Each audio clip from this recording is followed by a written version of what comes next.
Okay, this time we're going to be dividing by factors of 10. So remember, factors of 10 means 10, 100, 1,000, or 10,000, 100,000, a million, whatever it is. Remember that you have to have your place value. Ones, tens, and hundreds, and next to the ones is a decimal, then tenths, then hundredths, then thousandths. So if we start with, say, 40, and I want to do 40 divided by 10. Now that means 40 shared into 10 groups. You know your turnarounds, you know 10 times something is going to give you 40. So you know 10 times 4 is 40. So 40 divided by 10 is 4. But what actually is happening there? Well, we're doing that whole pushing again of the number. So if I had the number 40 and I went to go to 4 and I'm dividing it, I'm giving the number a shove that way. So at the moment, remember, these two numbers are stuck together like glue. They can't separate. They've got to be in the columns next to each other. So that 4 is going to move from the tens place over to the ones place. And that 0 is going to go from the ones place over here into the tens place. And we get 4.0. You knew that from that answer before. But what if the number we've got is going to go past the decimal?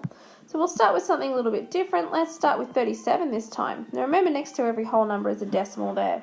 And I want to do 37, and I want to divide it by 10. So I'm going to have to give it a good old shove this way.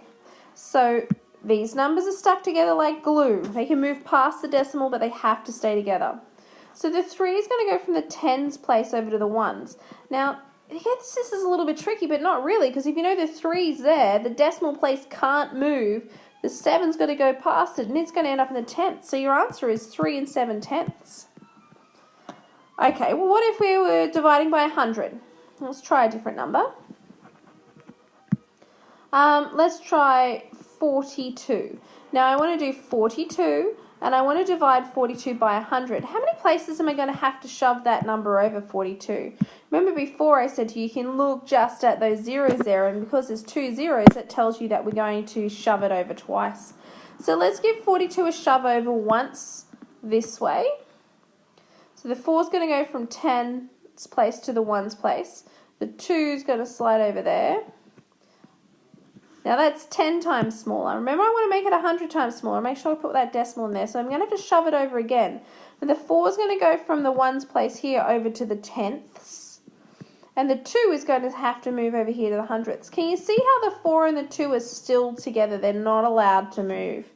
Now remember, if I've got a decimal place there like that, I've also got to put in the placeholder there. Sorry, that looks like 2 decimals. It's just my dodgy finger drawing the decimal place.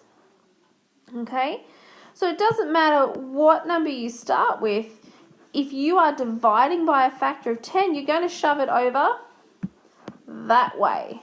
And the numbers have to stay together, and they can move past the decimal. So they have to stay next to each other. They move from one column to another column. That's all it is.